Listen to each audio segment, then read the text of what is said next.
All right, let's jump right in today. We're going to be digging deep into the world of infrastructure. Ooh, exciting. Yeah, it really is. Specifically, we're looking at Afcons Infrastructure Ltd, Okay. an Indian construction company. And they're huge GE, but not just in India. Yeah, they're doing some pretty impressive projects globally. Yeah, globally. And they've just released their Q2 results for fiscal year 25. So we've got a lot to unpack. Sounds like fun. Where are we starting? Well, we've got their investor presentation, obviously, Of course. and the press release that went out with it.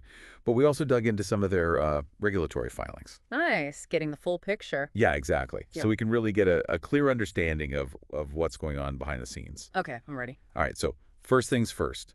Their profits are way up. How way up are we talking? 30% jump year on year. Wow, okay, that's impressive. Right. But here's where things get a little interesting. Their total income actually went down. Down, like Yeah. compared to... To last year, A&D, the previous quarter. Okay, that's a bit of a head scratcher. Yeah, for sure. So what's the real story? Well, you got to look at the bigger picture. Okay. Their EBITDA margin, which is a measure of how efficiently they're operating, is at a record high. Like how high? 13.8%. So that tells me even though their revenue dipped, they're managing costs incredibly well. Okay. Squeezing more profit out of every dollar. Exactly. Okay. Now, the executive vice chairman, he actually acknowledges this in the investor release. Oh, yeah. What does he say? Well, he mentions both external and internal factors that affected their revenue. Internal. What could those be? Well, that's the million-dollar question. Could be anything from strategic decisions they've made, Right.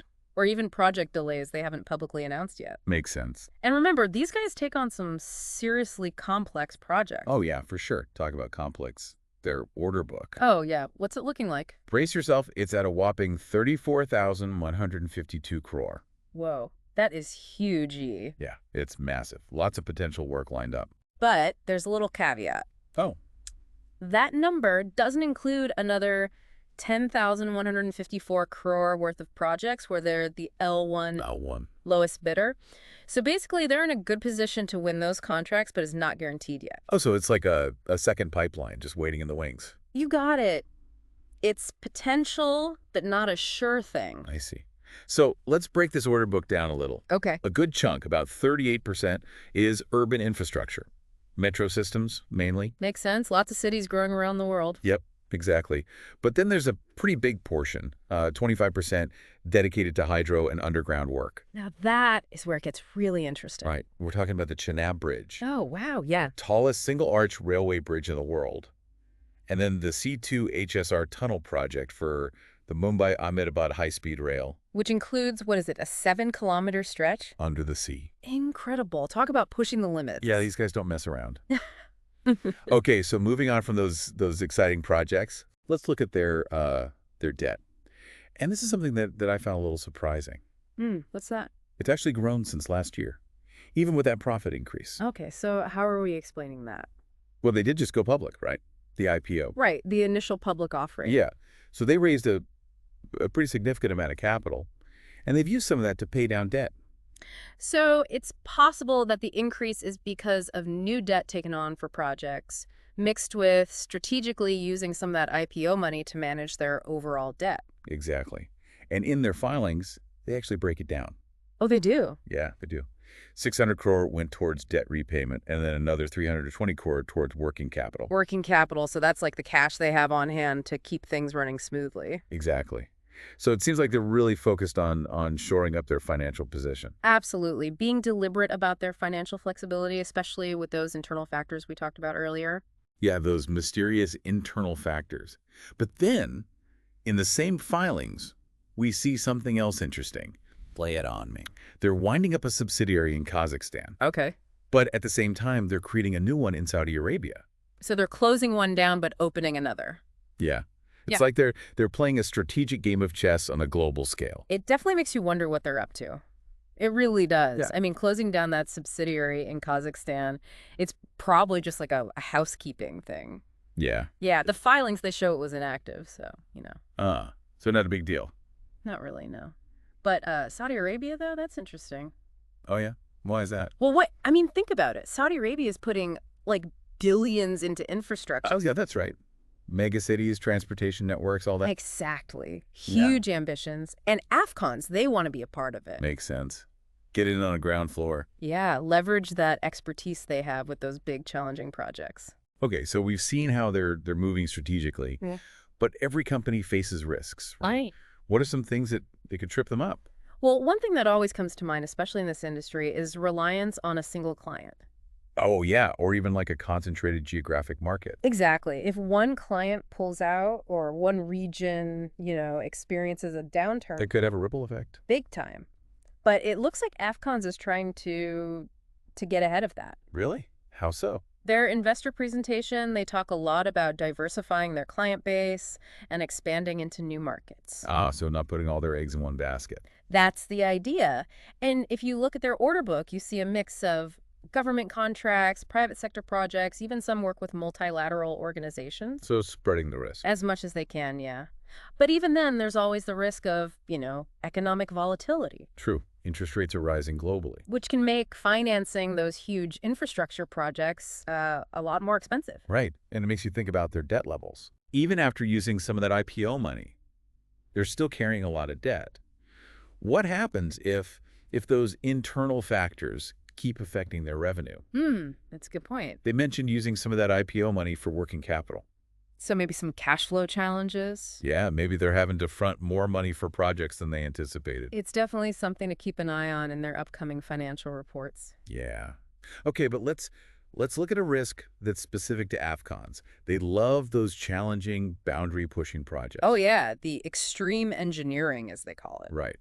But what about unforeseen technical challenges? Ah, I see what you're getting at. Like that undersea tunnel. Sure. What if they hit some unexpected geological formations or something? Well, that's where their experience comes in. Okay. I mean, these are the people who built the world's tallest single-arch railway bridge over a massive gorge. Yeah, that's true. They've got the expertise. Right. But even with the best planning, things can go wrong. And on projects of this scale, even a small delay can be costly. Yeah, delays can be a huge issue. Absolutely. And it's often stuff outside their control, land acquisition disputes, changes in environmental regulations. Oh, and political instability in some regions, right? All of that can throw a wrench in the works. And then there's the whole regulatory maze to navigate when you're operating in multiple countries. Ugh, don't even get me started. Different laws, regulations, permitting processes. It's a lot.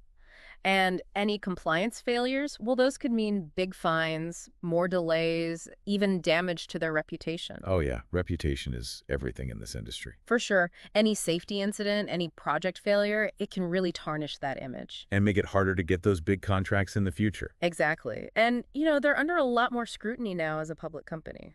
Okay, so we've talked about clients, economics, technical challenges, regulations. But what about competition? Ah, yes. The infrastructure sector it's fierce. Companies from all over the world, all fighting for those same projects. And Afcons, they do have some advantages. Like what? Well, their track record, for one. Okay. Deep technical expertise. Strong relationships with clients. So that gives them an edge. It does, but they can't get complacent. The industry is always changing. New technologies, new players popping up all the time. So they have to stay innovative, keep their costs down, deliver projects on time and on budget. Yeah. And of course, juggle all those risks we just talked about. It's a high wire act for sure. It is. But, they're a company that's shown they're not afraid of a challenge. Right. They take risks, they push boundaries. Whether they can navigate all of this and keep growing, well, that's the million-dollar question. All right, let's pause here for a second. When we come back, we're going to shift our focus to Afcons' strategic direction for the future. What does all of this tell us about where they're heading? All right, welcome back. It's time for the final part of our deep dive into Afcons Infrastructure Ltd. So far, we've covered their financials, the risks they're facing. We even dove into those super cool extreme engineering projects. Oh, yeah, those were awesome. But now, let's look ahead. What's their game plan for the future? Well, one thing that really stands out to me is their commitment to what they call sustainable growth. Sustainable growth, yeah. Yeah, and that's a key phrase because it tells me they're thinking long term.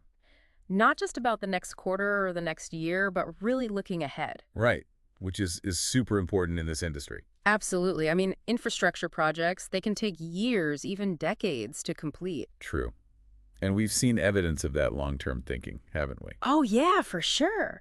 Think about it. They use some of those IPO funds to pay down debt, boost their working capital, Right, right. and at the same time, they're expanding into a high-growth market like Saudi Arabia. So they're strengthening their foundation while also setting themselves up for future growth. Exactly. It's like a tree planting deep roots, but also reaching for the sunlight. Okay, I like that analogy. But what about their operational strategy? How are they, setting themselves apart? Well, they highlight two key areas: extreme engineering, which we've already talked about, Yeah. and then a real dedication to knowledge management and innovation. Knowledge management. Okay. So help me understand what they mean by that. So think of it as like systematically capturing all the lessons learned from every project. Mm. They analyze what worked, what didn't, and then they share those insights across the entire company. So they're always learning, always improving. Exactly. They even have a chief knowledge officer, which is pretty unusual in this industry. Oh, wow. I didn't know that. And then there's the Afcons Talent Management Academy, which they launched last year. So they're really serious about developing their workforce. Big time. Because in this industry, having a highly skilled and adaptable workforce, that's a huge GE advantage. Yeah, for sure. It's not just about building structures. It's about building their own talent pipeline. You got it. So they've got this focus on extreme engineering. They've got the knowledge management system in place. They're dedicated to talent development. It sounds like they're creating a company that's ready for whatever the future throws at them. And they're smart to be doing that because the infrastructure landscape, it's constantly evolving. Right. And we can't forget about their expansion into those high-growth markets like Saudi Arabia. Oh, absolutely. That's not just about diversifying revenue streams. It's Yeah. about positioning themselves strategically for the future. So it's a comprehensive strategy, that's for sure. But the big question is, will it be successful? Well, that's the million-dollar question, isn't it? And honestly, there are so many factors at play. Oh, yeah, for sure. I mean, economic downturns, geopolitical events, who knows what could happen? Even those unforeseen technical challenges on specific projects. Right. I mean, any one of those things could throw a wrench in the works. It's true. But what we can say, based on everything we've learned, is that Afcons seems to be approaching the future with a clear vision A solid track record. and a real willingness to adapt. So whether they can actually translate all of that into continued success, well, that's the story that's still being written. And that's what makes this so fascinating, right? How will their performance reflect those bigger trends we're seeing in the global infrastructure sector? Yeah. Will their focus on that specialized engineering and those emerging markets, will that be a winning formula in the long run? We've given you the information, now it's up to you to decide. That's what we love about these deep dives. We explore, we analyze. And then we hand the baton over to you. So we hope you enjoyed this deep dive into Afcons Infrastructure Ltd. We've gotten a glimpse into this fascinating company and the dynamic world of infrastructure. And until next time, keep exploring, keep learning, and keep asking those deep questions.